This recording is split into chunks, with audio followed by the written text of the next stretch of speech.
Your call has been forwarded to an automatic voice message system. Matt Horn is not available. At the tone, please record your message. When you have finished recording, you may hang up or press 1 for more options. This key opens doors to parallel universes. I woke up this morning and I was thinking, what if there are other Suzettes? Let's do it. Let's try it. I mean, should I call Mom and Dad? I mean, it's kind of a big decision to leave everything, right? Just get your magic key out and show me the universe. Universes. Matt, it's Motke. I don't know if you can hear me. I don't think that's how these things work anymore, but trying to call you about my movie, Another Version of You. You said we could talk about it. I thought we were going to talk, so I hope we can reconnect at another time, I guess. Okay, thanks. Bye. On the line, we have Motke Dapp talking to us from... Where are you talking to us from, Motke? I'm in Nashville, Tennessee, in the United States of America. Oh, you're south. I'm in the South. You can't tell from my accent because I was not born here, but I do live here in the South. What's the weather like? A brisk 32 degrees Fahrenheit. That's terrible, Motke. There's no snow on the ground, and it's a little gray, but it's not bad. It's brisk. I'll say it's brisk. Well, I think somewhere out there, Motke, there are other versions of us. Yes, that is the theory that the entire film is based upon. In fact, there might be another version of you. My guess is that there might be hundreds of thousands of millions versions of both of us out there, and maybe 700 of them are having this phone call right now. Do you think they're getting on as well as we are? I hope so. The reason why we've got you here is to obviously talk about your newest film, Another Version of You. I should point out it came out sort of latter end of last year, didn't it? That is correct. Yep, November 26th was when the world was privy to our film. Obviously, I was delighted to come across your film, and I absolutely loved it. Well, thank you so very much. I really, really appreciate that. I'm going to say a tagline that I've prepared in advance. Just to let you know, everybody, you don't know what I'm going to say, do you, Motke? I do not. No. So I'm going to say a tagline that you can use, feel free to use. I would describe the film as It's a Wonderful Life meets an indie about time. Wow, I like that a lot. You know, About Time is in my top 5 favorite films of all time, so that is highly, highly flattering. Thank you. It starts off quite quickly, I think, I would say. I mean, it's obviously her wedding day. He's obviously jilted and goes off and gets drunk and then gets this key, which he's told if he pushes it into a lock and unlocks the door, he goes into a parallel universe. Correct. That is exactly what happens. Yeah. And like you said, Matt, it's quick. You know, one of the things that we did is we were doing audience testing and trying to figure out the best way to get in this is we wanted him to start the adventure as soon as possible. I think in an early cut of the film, it was 25 minutes before he went through the door for the first time. And it was just way, way, way too much. So we took a bunch of that exposition out and we tried to make it within the first 10 minutes he's off on the adventure, because those people that see this have watched a trailer, and we know what modern society's like. People want to get to it, you know, and we agreed with them, and we really tried to get to the adventure as soon as we could. You're a writer and director. How did the idea come about? I love science fiction. I love fantasy. I love the idea of alternate worlds, whether that be a world where people can time travel or, you know, people can cast spells, whatever these different things are. And I thought, what if we look through the lens of relationship through parallel universes, the love lost and the reset? I wanted to date this girl in college when I was at university, and I asked her out numerous times. She was a close friend that I thought, maybe this will work. And she always said no, and it was a little heartbreaking every time. And I always understood it. We always remained friends. Are there parallel universes where that happened? And what happened? Was it a good thing? Was it a bad thing? And I thought it would be fun to explore that through the heartbreak of this lead character, Diggsy, and how does he maybe see if it could work. And, it was interesting. I had the idea about 3 months before I directed my first feature film, and I just jotted it down. I know I didn't have the bandwidth to actually write anything because I was in preparation for a feature film. The day I returned home from filming the feature film, I wrote this entire story out as a novel. So I wrote a 300-page novel to get this idea down and tried to get it published. It wasn't right, and then turned it into a script about a year later, and that was in 2011. Made the script in 2012, and it wasn't until 2015 that we actually started getting some traction on it. I have to ask the question well in advance of what I should be asking. Are there any possibilities of a sequel, maybe? That's a great question. I love this story. I mean, I've obviously been living with it for 9 years, and I really do love it. So often when people do parallel universe stuff, they go very deep into the science, and I wanted a story that dealt with the relationship aspect of it, and just with the chance of, if you had this key that could do this very simple thing, would you use it? And if you did, how would it affect your life? And so I've dreamed of maybe doing a limited run series where you see numerous people with the key and how it affects our lives, and sometimes it's horrific, and sometimes it's very satisfying and joyful, and there's all these different aspects of how life can be, and this key would kind of be the lead character that would carry you through all these different universes and all these different people. I haven't given serious consideration to at least seeing what happens with Diggsy later on, and for those who have not seen the film, I won't give away any things at the end, any spoilers, but the whole idea of getting this key that can open doors into parallel universes, and the idea that anybody could be that person who gets that key, I think that's where the real excitement of the idea comes through, because everybody could use it in different ways. Some people could do it to find a new love. Some people could just be miserable and just try to find a new life. I've even talked about the idea of somebody falling in love with this band. They go into a parallel universe, and that band doesn't exist, and therefore they write all those songs that band did. We kind of saw it a little bit in the movie Yesterday that came out last year, of what happens if the Beatles didn't exist, and could you do that? So I think there's a lot of interesting ways to explore with it, but I have not put pen to paper yet. Well, I will say there's two things that on a first viewing I sort of noticed that hasn't been done before in terms of the alternate realities. One was the idea, and this is not really giving it away precisely, but it's a little bit, the idea that if you step into the door and then close it, you can't go back to it.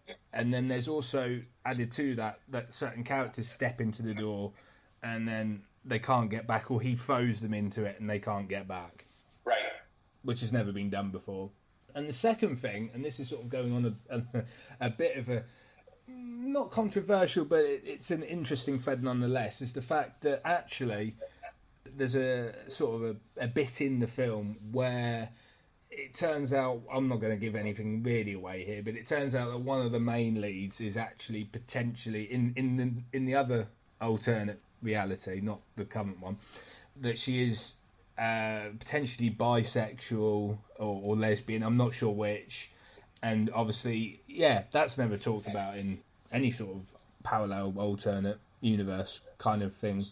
So I'll speak to the first thing first, which is, I love the idea of high stakes, and I thought there are no higher stakes, at least for someone who just has a magic key that opens doors to parallel universes. There are no higher stakes than not being able to go back to your world. And I loved exploring that. I also think it's heartbreaking, and there's a moment in the film where Diggsy's being kind of bullied by someone, and they go through the door. They get shoved through a door, and there's a heartbreaking aspect to it. There's a shocking aspect to the idea of you taking someone away from their entire life and world. We actually see it a few times, and what it does is it makes the door a loaded gun. it makes it this dangerous thing, and it adds a lot of gravity to the situation. And I thought that was interesting to explore. I even wish we could have explored it more, but we were, a low-budget independent film. We only had so many days to shoot, and ultimately I wanted to get the idea of the pursuit of something that might be unattainable and how far do you go. And then to speak to the other thing, I'm trying to talk about it without giving things away. The idea that everything that you do in life shapes who you are as a person. How does that take you on your adventure of life? We can all think back to these big moments in life where we said, I'm either going to go to this university or I'm not going to go to university. Or I'm going to date this person or I'm not going to date this person. I'm going to go to this camp or I'm not, whatever these different things are. Every time you make those decisions, it shapes who you are. You have experiences at those different places and they change you. And one of the things that I worked really hard with Suzette, and I worked even with the actress once we had the script, Sarah Antonio, who played Suzette, is that Suzette was so shaped by her environment that every time you meet a different Suzette who's had a different life experience, she's that much different. But the idea that Gwyneth, this other woman that Diggsy meets along the way, she's kind of the same. She has a very similar path, and her character is very consistent.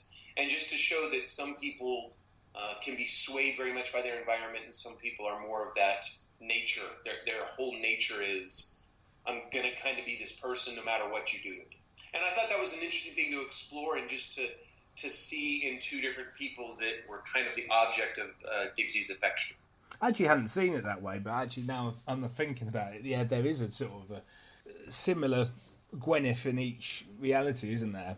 Once she gets introduced to it, yeah. One of the things about sexuality and I would even go as far as to say, belief systems, whether it be political, religious, belief in Santa Claus and the Tooth Fairy, whatever those things are, I think all of those things can be shaped, and I did think it was an interesting thing. And my actors were so good to really just allow us to explore who these different characters were from world to world, just to kind of give that sense of every time I open the door, I have no idea what I'm going to get. And I think that's one of the fun and exciting things that we really tried to explore in this film as much as we could, given the budget and the time we had to make it. Well, I'm going to shock you again, Motke. I'm not a wrestling fan. Okay. So, obviously, I knew CJ was part of WWE, but obviously I'd never seen her in the ring or wrestle or whatever. So I just went into it blankly, and I thought she was absolutely fantastic in it. She did such a great job, for sure. And obviously you had... Rusev. Yeah. His wrestling name is Rusev. Rusev, yeah, that's right. But his given name, what we call him, is Miro. Yeah. Was that sort of an accident, or did you know going to it that you were going to cast them? Very intentional. We knew, being an independent film that didn't have a lot of money behind it, we knew we had to try to find a few characters that maybe were on the fringe or in a different way famous, whether that be like a famous YouTuber. We explored a bunch of different ideas. And then one of our producers, David Perry, mentioned that he had connections to CJ and Miro and said they might be a really interesting choice for us because they had a lot of followers in the WWE. I was a little unsure, but once I met with CJ and really had a talk with her, and she was so bought in on the idea and was so excited. And as I worked with her through the process, I was like, she's so vastly different than Sarah Antonio, who played Suzette, that I think this could really work. This could be a really great balance with two very different actors playing two very different characters. And, CJ really put a lot into it, and I thought it was great. I think the end result was really nice and very surprising, especially to the fans in the WWE, because we worked really hard to make sure that her character in the film was nothing like who she plays in the WWE. I'm guessing you're a fan of wrestling now. Well, I follow it now, I want CJ and Miro to have really great success. You know, they're doing a lot of stuff right now, and so I don't watch it all the time. I do catch some episodes of it, and I'm watching, I'm following what they're doing. You know, I want them to succeed, not just for our film's sake, but because they're great people. Now, Motke, we need to mention at the end of the film, there is a in memory of title screen for Brittany. We premiered the film at the Nashville Film Festival in May of 2018, and then we played it again, and we won some awards at a film festival in Cincinnati, Ohio. And three of our main actors, Chris Wente, Sarah Antonio, and Brittany Belland, who played Digsy's sister Daphne, everybody was there in Cincinnati, and it was 2 months after that she unfortunately took her own life. And she really struggled a lot with depression and was very vocal about it. She did charitable events to raise suicide prevention. She did a whole bunch of things. She was very aware of her own demons. And I had worked with Brittany on numerous projects since 2011 was the first time I worked with her. So I've been working with her for a long time. And it was a shock. You know, the film actually came out like within days of the 1 year anniversary of her passing. And so it's been a really hard thing for our film. Her performance in the film was just unbelievable. Every time she was on screen, I would say, I wish we could get more of Brittany in this film because she's just so magical. I feel like we cut the least amount from the Brittany stuff that we shot just because it was so great and we needed it in the film. But yeah, it's been tough, and she was so passionate about this movie. She loved it. She actually read the novel before I even turned it into a screenplay and was like, we should make a movie. And she was so excited. And I'll tell a fun story to kind of come out from the heaviness here. I saw her in LA in February of 2015, and she was asking about the movie. Hey, we're going to, are you going to make it? What's going to happen? And I was like, yeah, I don't know. We want to make it, but it's just, I feel like it's going to be too expensive and we just don't have access to the money. And she said, yeah, I understand. And then we had this opportunity where we had a bunch of people that were going to Iceland and France, or going to France because we had a film going to the Cannes Film Festival. And we decided to say, hey, let's make this movie. And so I called up Brittany and I said, hey, Brittany, we're going to make this movie. And we're going to go to Iceland and France. We're going to film something. She was like, yeah? I was like, yeah, isn't that great? Isn't that exciting? She said, yeah, that's great.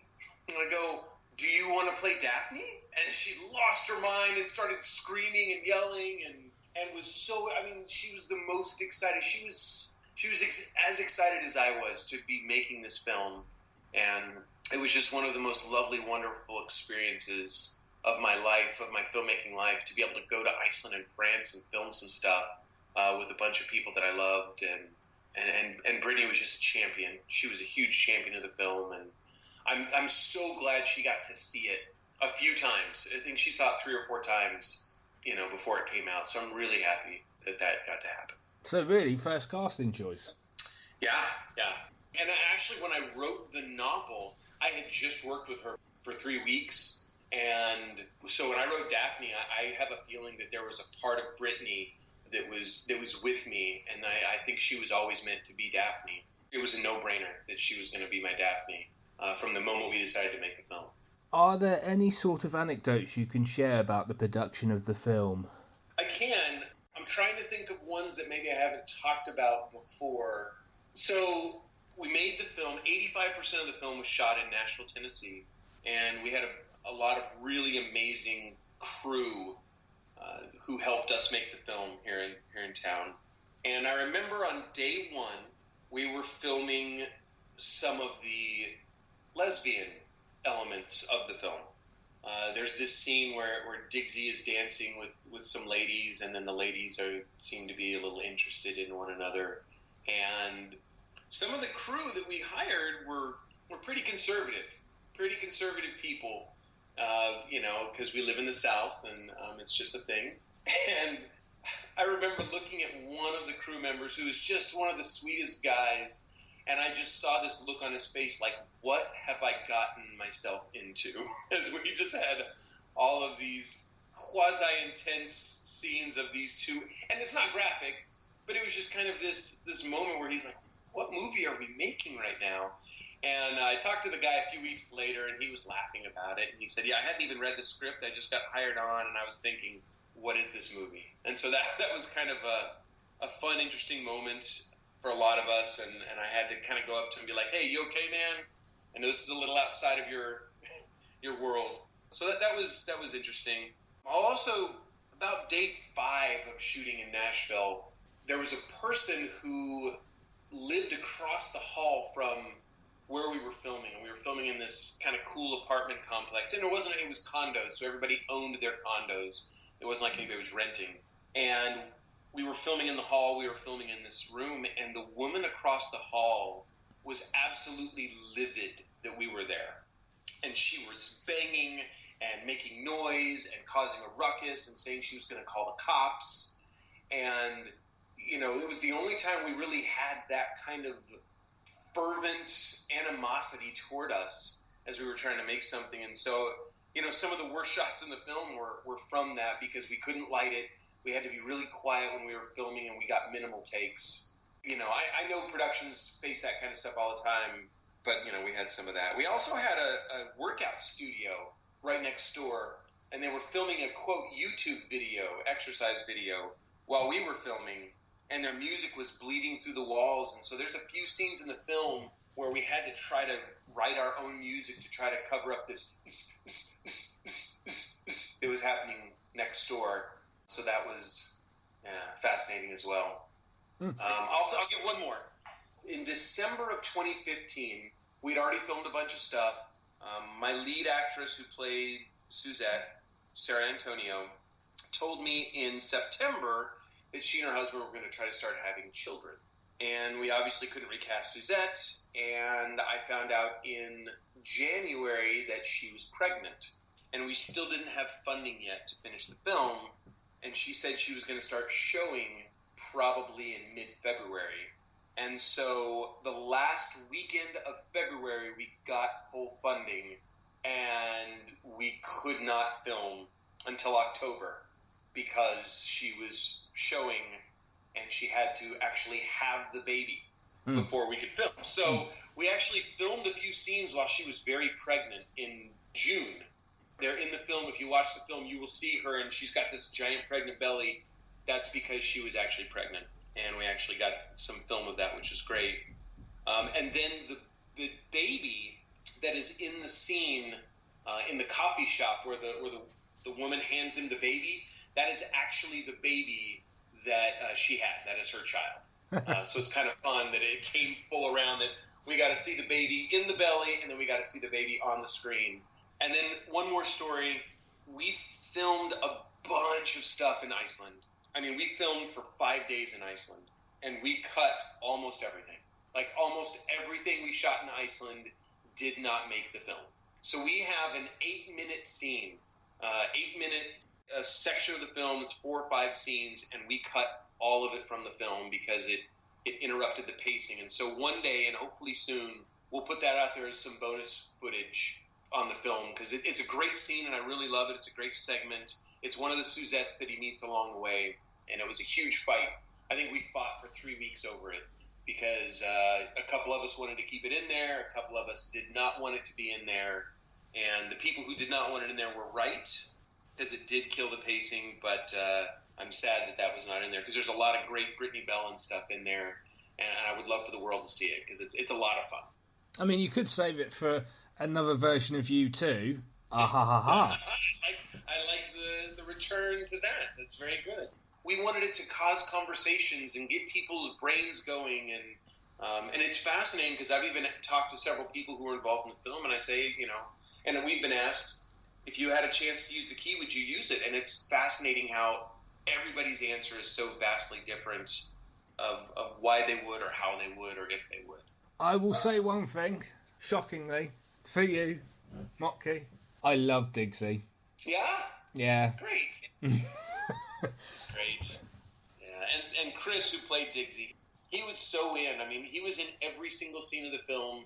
He was there for every single aspect of that, and he was such a great collaborator and really brought some great life to Diggsy. So I'm glad you liked him.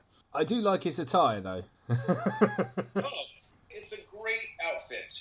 Those yellow trousers really allowed us to kind of see him wherever he was. I remember we were in London. There was just 4 of us in London, and it was me, the cinematographer, and Chris, and a sound guy. And we were in London for 4 days, and we were there on another project, and we told him, hey, bring your outfit, and we're just going to film you walking all over London. And it was so great because he just pops out. Every shot that he's in, where he's in London, he pops out because he's wearing these yellow trousers. But we were also deathly afraid because if anything happened to those things, we were screwed because we found him at this really cool vintage store and we could not find anything that even remotely looked like them. So it was a bold decision on our part to use those yellow trousers. Our wardrobe supervisor, Cicely Hoffman, she was just awesome. I worked with her for years, and she was so dialed in, had brought so many great ideas. I don't know if you noticed the rabbit. Did you notice the rabbit in the film? I remember some sort of rabbit tattoo, wasn't there? So there was a rabbit tattoo, but every time you saw Suzette, she wore this rabbit pendant. So if you ever watch it again, notice that every Suzette has this rabbit pendant, and that's supposed to be the rabbit that Diggsy is chasing down the rabbit hole. Oh, that's clever. One of the things I love about filmmaking is collaborating with these brilliant people. She had this rabbit pendant. She goes, what do you think about this? And I go, oh my gosh, yes. And I thought, well, we'll just put it on one Suzette. She snuck it into every single Suzette that we see in the entire film. And it's subtle. Sometimes you see it, it's front and center. Sometimes it's just, kind of on the side. But it's a great little Easter egg once you pick up on it. You've actually mentioned it already, that you yourself have asked people this question. So, unfortunately, it's now going to turn around on you. If you could use the key, what kind of parallel universe would you like to see? Oh, yeah, I would like to see a world that is a little more technologically advanced. I think it would be fascinating to see, if some things were discovered earlier, just to see what would that world look like. I would also like to go into a world where mid-century design is still the coolest thing. So everywhere you go, everything has a nice mid-century look. That's really what I wanted to do with the film. We didn't have the budget to do it, but I wanted to make some universes super, like they were from the 60s and have just this really great style. That furniture and decoration can get a little pricey, and so we weren't able to do that. But I love that style, and I think it's sad that we have gone to T-shirts and jeans, which I wear almost on a daily basis, but the T-shirts and jeans are what everybody wears, and joggers and things like that, versus like the really cool styles that we saw in the late 60s, mid 60s. I wish the world kind of looked like Mad Men more than it does, Just stylistically, not misogynistically. If that's a word. You know what I mean?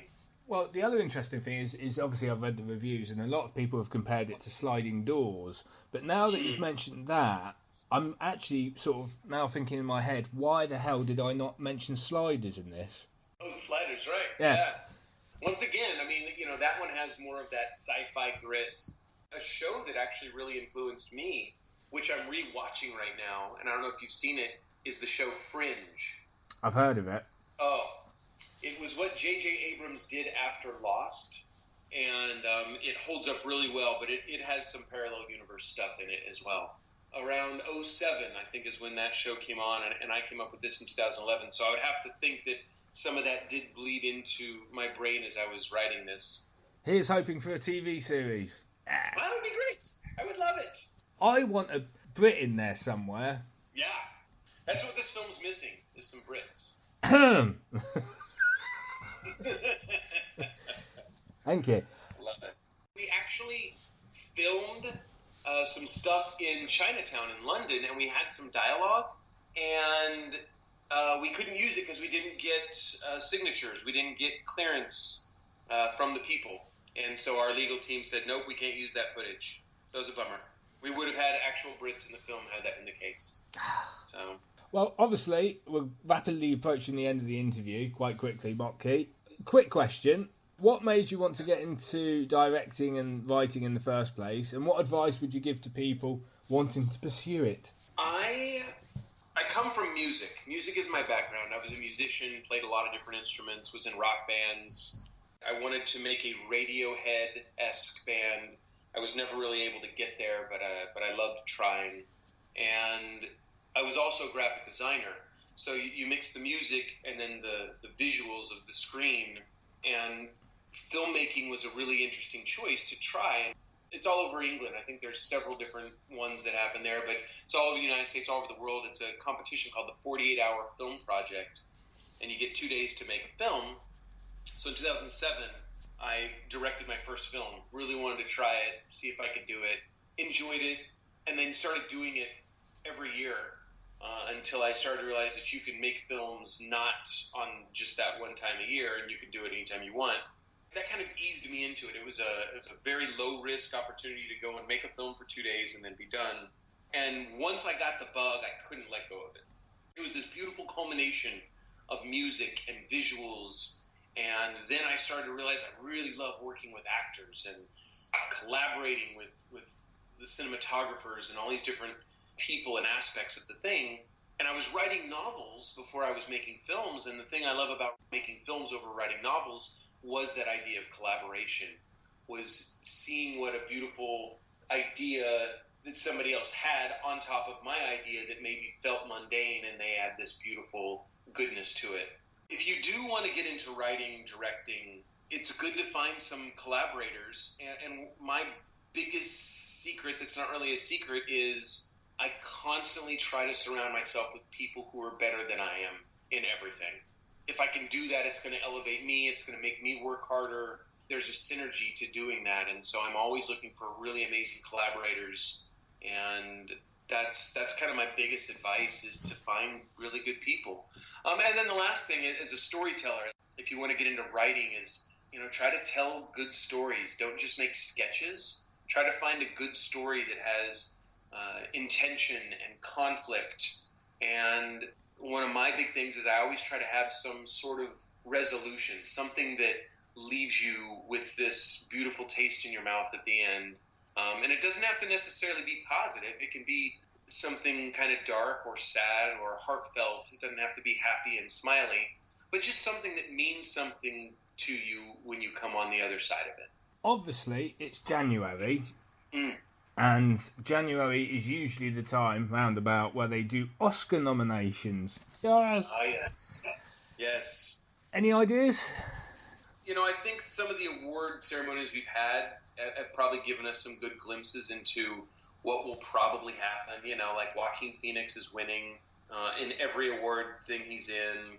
Renee Zellweger keeps winning for Judy. I loved Joaquin's performance, but and I'm not a Tarantino fanboy at all. I think he writes some of the best scenes we've seen in film, but overall, he's not my favorite filmmaker. I do really enjoy him, and I like what he does.